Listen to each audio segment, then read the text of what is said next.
We continue to work remotely because of the COVID-19 pandemic, but what hasn't changed is our commitment to bringing you the latest and most important news from the African continent and around the world. This is today's Africa 54.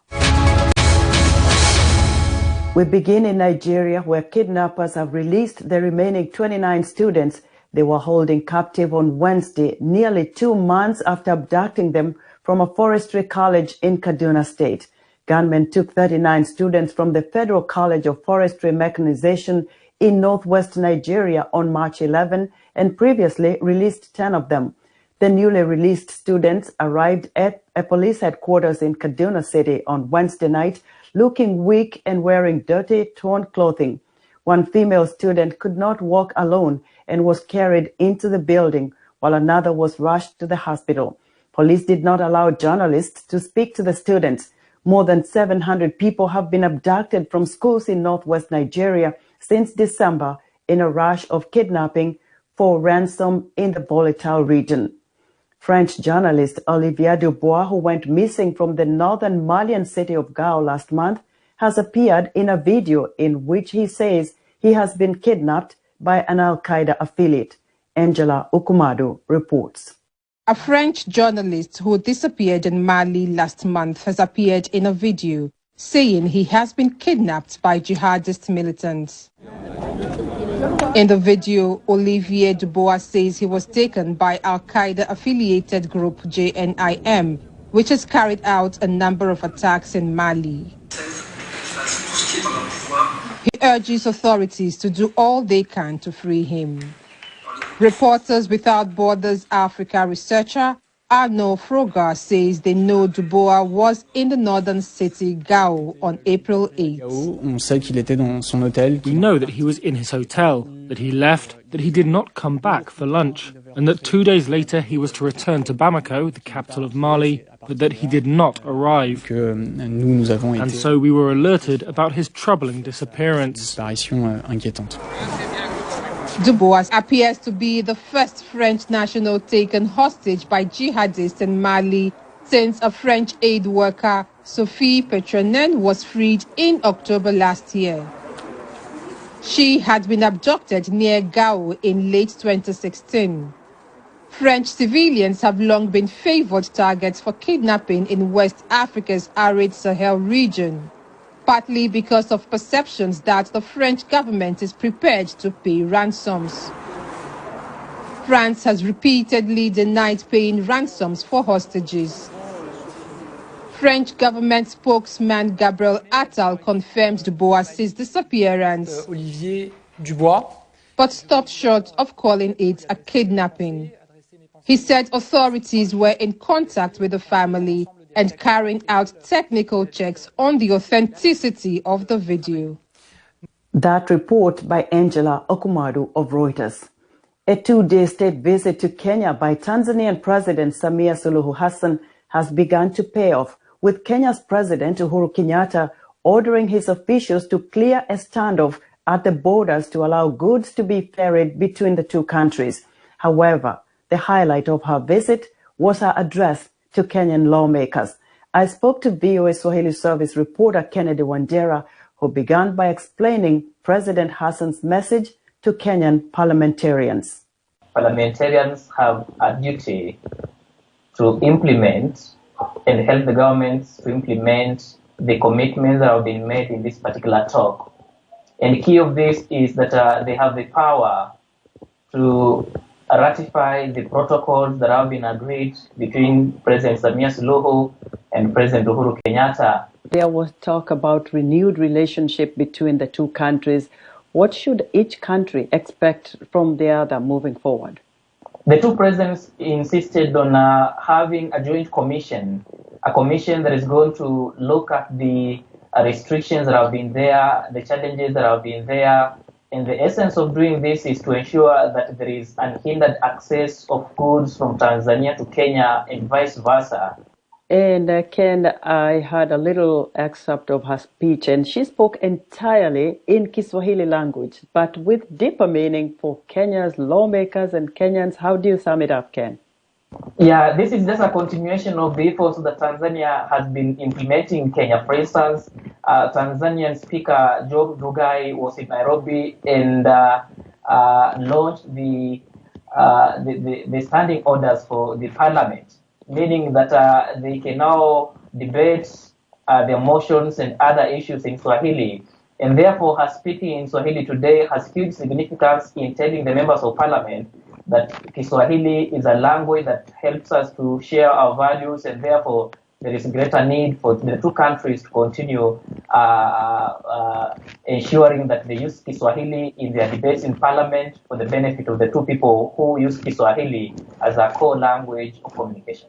And what did you take from her remarks about Kenya's constitution being written in Kiswahili, and how did Kenyan lawmakers react to that?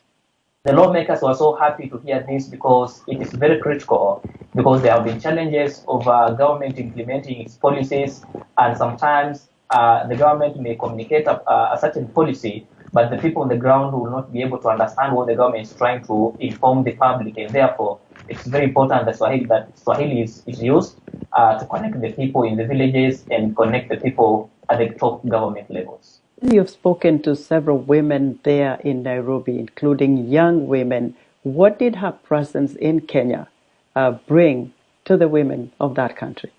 Women are so much upbeat about Samia Suluhu coming to Nairobi, and they say that this is a testament that a woman in the name of Samia Suluhu came to Nairobi and told people that she can lead a government and her delegation to Kenya. And therefore they say that coming to Kenya is a testament that women can, and she insisted on developing affirmative action policies that are going to help Kenyan women to come out and get their space on the table, get their space on the political front. And there has been a case here that up to now, as we're speaking, Kenya has not passed a two-third gender rule. And therefore, women have been singing even in parliament as President Samia Suluhu addresses, saying, yes, women can, and yes, we can deliver.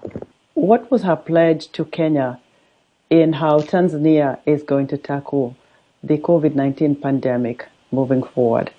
She has said that Tanzania cannot live in isolation. Tanzania must be ready to work with its neighbors, and one of its neighbors is Kenya. And therefore, there is a greater need to develop protocols about COVID-19 and fight this particular pandemic. And the two governments must work hand in hand to ensure that safety and precautionary hygiene measures are followed. How did the two presidents address security issues? On the Kenyan side, Kenya has been battling Al-Shabaab. And on the Tanzanian side, they've been battling insurgents from Mozambique. And therefore, President Kenyatta and President Samia Suluhu say there is greater need to collaborate on this particular front to combat terrorism, because they can agree on any other collaborative efforts, but without combating terrorism and other security challenges between the two countries, it completely can degrade what they have agreed on. What is President Samia taking back home from Kenya?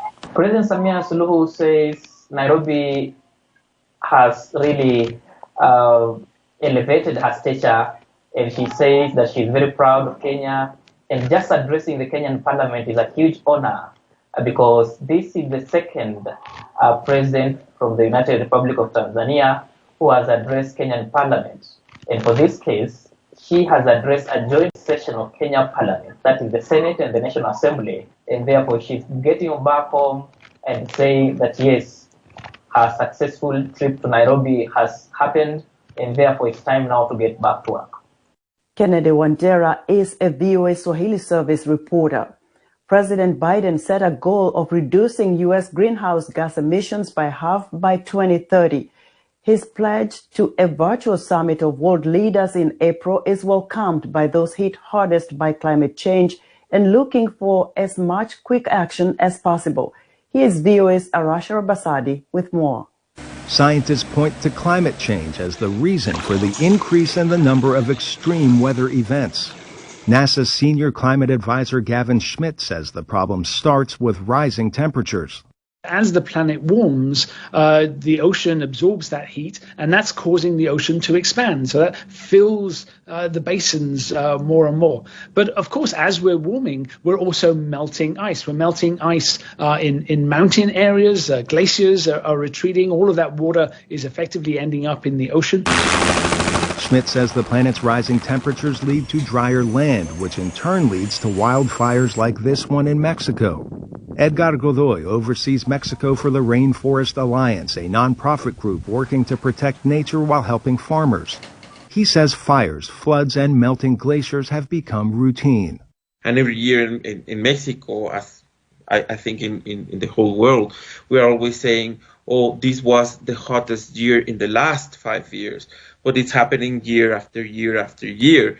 So this is something that it is not changing, no? About 1/3 of Mexico City's 20 million residents is affected by water shortages. Under near constant threat of drought, Godoy says farmers can't depend on their crops alone. As they don't have like the income that they were expecting from a specific crop. Maybe they will need to go to the forest or the rainforest and clear cut it to sell some wood or some other things that are having impact on deforestation or degradation of forest and rainforest. As trees disappear from clear cutting and their roots no longer hold dirt in place, landslides and flooding increase. Intan Fardinatri of the Rainforest Alliance in Indonesia says these natural disasters hit hardest those who make a living off the land. The agriculture rural community, it's always like they are in a very remote area, and by having landslide, damaging the infrastructure, so they are even remote than before, isolated. Fardinatri says the erratic weather patterns have cut Indonesia's coffee production in half, and the country's cocoa and coffee farmers have watched their livelihoods shrink. When they were young, it wasn't like this, and now the soil getting exhausted, soil is dry. She says the clash between economic development and protecting the environment may make those taken for granted staples increasingly unsustainable to grow. Arash Arabasadi, VOA News. India's COVID-19 tally surpassed 21 million on Thursday. More than 412,000 new cases were registered across the country in the past 24 hours, according to the Health Ministry. As many as 3,900 deaths took place in the country since Wednesday morning. The Indian diaspora living in the United States is watching in horror as the South Asian nation battles the devastating surge of COVID-19. More with VOA correspondent Maria Diallo. For Indians living in America, the daily crush of dark news from the homeland is a reminder that the pandemic is far from over. Virginia resident Varsha Mehta. It's heartbreaking. They don't have beds. People are laying. There is 4,000 people are dying every day, and it's a unbelievable situation. Indian Americans say the world's largest democracy was not adequately prepared. India's infrastructure is just not built to handle something like this, just given overcrowding and the amount of people crammed into just small spaces at all times. And I think once the first wave kind of settled down, it was, like across the world, it was this sense of, okay, back to normal. But everybody experienced the second wave in some sense, and it's just hitting India a lot harder. I definitely have elders in my family who've gotten vaccinated or at least gotten first dose, but you can definitely tell that they hasn't been efficient enough, and you could say that that's the fault of the government probably, to not, be devoted to committing and getting the resources that they need before, lifting all these restrictions and saying that, COVID is not in India right now. They'll be fine. With over 20.2 million cases, India has the second highest number of COVID-19 infections behind the United States and the third highest number of deaths behind the US and Brazil. Tuesday, White House Press Secretary Jen Psaki told reporters the United States is continuing to send aid to the hard-hit South Asian nation. 6 air shipments funded by USAID have departed the United States, 5 of which have already arrived in India. These flights include health supplies, oxygen supplies, N95 masks, rapid diagnostic tests, and medicine. And these are a lot of the components that the Indian government has expressed a vital need for. More flights are on the way, with total assistance expected to exceed $100 million. But for many, the aid may be too late. Michigan resident Kalpana Bakad notes the impact on her family in India. I have lost an aunt. I have lost a sister-in-law to COVID. And we have had many members of our family who have, who have been impacted by COVID, and they have recovered, luckily, but it's real. The Indian diaspora in the U.S. is doing its part to raise money and help ease the suffering of so many. Indian American Chandru Asharia of Michigan. This is one time that the entire Indian American community has come together and is pouring, the kind of support that you see for the situation back in India is extraordinary.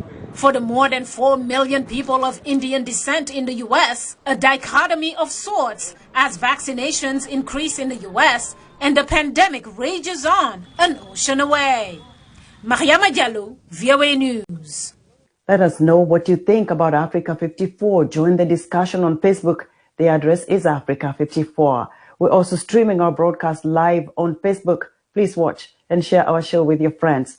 Also, check out our headlines 24/7 on voaafrica.com. Still to come, a strong signal to world leaders as Facebook extends ban on former President Donald Trump. We'll be right back.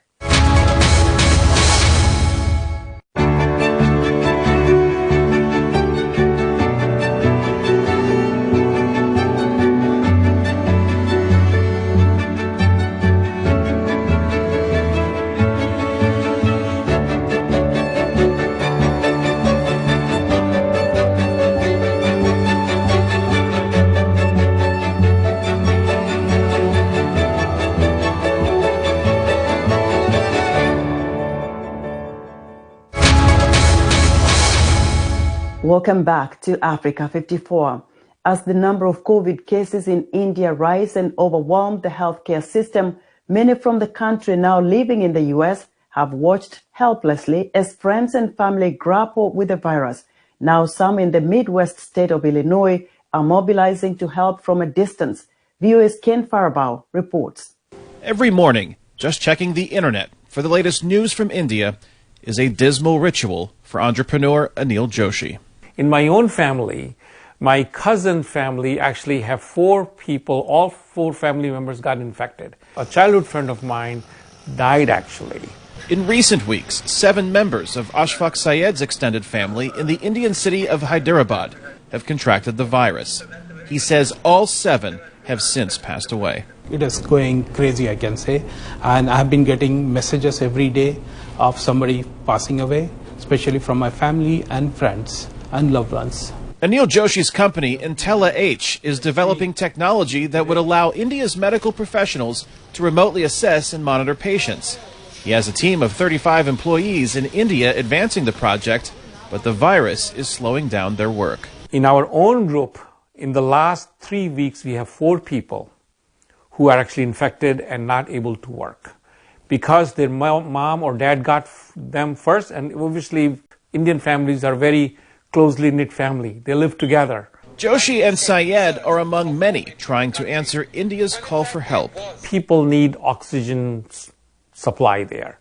People need medicines like remdesivir and others. We need ventilators because some of my friends requested us to arrange some ventilators, donations and all those things. While there are logistical challenges in collecting and shipping equipment to India, Syed says sending money has provided immediate assistance. Oxygen, the ox cylinder, it used to be 2,000 Indian rupees earlier. Now it has shoot up to 20,000, 30,000. So because of, shortage of oxygen, so we need to arrange some funds. South Asian communities throughout Illinois are joining the effort. Can I have your name, please? Sajjad Bhatti is from India's neighboring country of Pakistan. He runs a restaurant in the Chicago suburb of Naperville and has barely survived the financial hardship created by COVID lockdowns in the U.S. While his own family in Pakistan is healthy and, so far, safe from the virus, his heart goes out to those in India who are suffering. It doesn't matter they're Muslim, Hindu, whatever, they are praying for all of India. In our mosque, in our churches, everywhere they're praying for India. Even though his business hasn't returned to normal, Bhatti is helping Syed raise about $10,000 to buy medical supplies in India. He sees it as a goodwill gesture between peoples of two estranged nations. Anybody in India, they're their brothers too. It is the biggest opportunity, and we hope we're going to build a bridge and everything will calm down in our region. Outreach that is needed in India, where COVID-19 is taking a horrific toll. Kane Fairbaugh, VOA News, Naperville, Illinois. With an estimated 1/3 of the U.S. population hesitant to get a vaccine for COVID-19, a new study indicates that approaches by faith community leaders can help convince people to get the shot. VOA's Laura Bowman reports from a church in Washington, which was the site of the city's first reported COVID-19 case.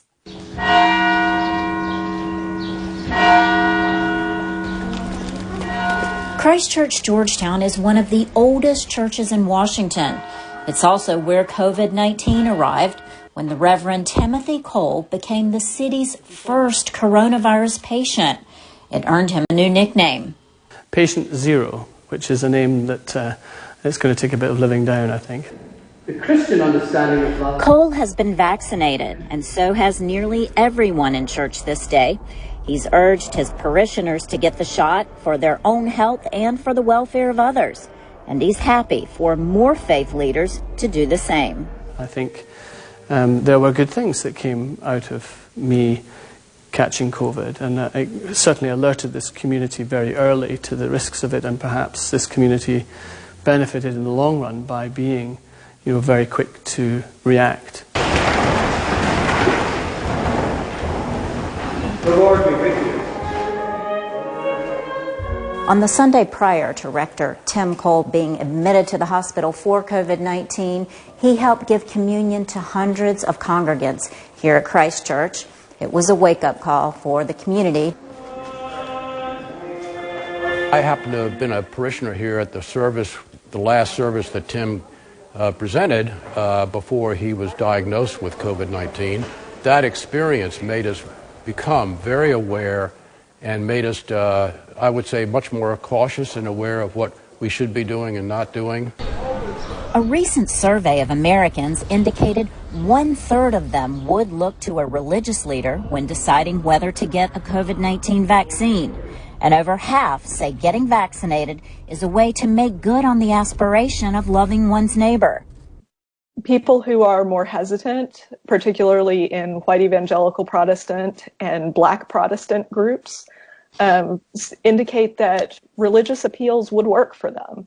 That these things could help get them across the line from being vaccine hesitant to actually getting the vaccine. Now that we're closing in on what's hopefully the end of this experience, I think that people in the pulpit, right? People in the pulpits, be it in churches or mosques or synagogues, can really help their parishioners and their communities, understand the importance of getting vaccinated and really taking it seriously. Former President Donald Trump sends a signal to world leaders everywhere that to use social media, they have to play by a set of rules that are still forming. Tina Trin has more. For world leaders and other VIPs who use Facebook and social media, the recent decision by the quasi-independent Facebook Oversight Board about former President Donald Trump is supposed to send a message. The same rules that apply to all Facebook users should also apply to influential users. Influential users should not be judged against a separate set of rules. But the decision raises more questions about what exactly those rules are and what it means for world leaders who want to get their message out, putting a harsh spotlight again on tech's power over online speech. We will never give up. This week, the board, made up of journalists, activists, and lawyers, said that the social networking giant made the right call when it suspended Trump after the insurrection at the U.S. Capitol in January, but erred in making the ban indefinite. The board gave Facebook 6 months to make a final decision on Trump's account. Facebook said it would carefully review the board's recommendations. Facebook had sort of punted the decision to the oversight board, putting Trump in an indefinite suspension and kind of leaving it to the oversight board to make the final call. But the oversight board is punting right back to Facebook and saying, no, this is on you. You need to clarify your policies and then decide whether this man meets them or not. The board wrestled with the complex interplay between free speech and protecting people, said Emma Alonzo. In international human rights law, there is strong protection for freedom of expression for everyone, but there's also a recognition that some kinds of speech can actually lead to real-world violence. There's been mixed reaction to the decision, with conservative lawmakers in the U.S. criticizing Facebook for keeping Trump off, and others saying he should have been permanently banned. Trump didn't address the decision, but criticized technology companies on his new site Wednesday. One thing that should change, the board said, is making exceptions for world leaders, whose postings, no matter how inaccurate or controversial, are deemed newsworthy because of their political standing. This idea of a newsworthiness allowance, that things may be justified to be said on Facebook because they're newsworthy. We're saying if there's ever a balance, it has to be towards keeping people safe. The vast majority of politicians in this world don't need these exceptions because they are not trying to undermine democracy or they are not trying to demonize entire communities. The board's decision is a step closer to creating stronger rules, important especially when Facebook is operating in places with fragile democracies, said Wendy Fye. They need to take a careful look at those policy recommendations because civil society and our own organization has been saying the exact same thing for so long, and it has been ignored, with the result being death and damage to democracies. They have their values, they need to live up to them. Now that the ball is back in Facebook's court, political leaders, influential people, and its 2.8 billion users worldwide will have to wait and see if the social network makes changes. Tina Trin, VOA News. And that's our show for today. Be sure to watch Africa 54 on our website at voaafrica.com. From all of us here in Washington, thanks for watching.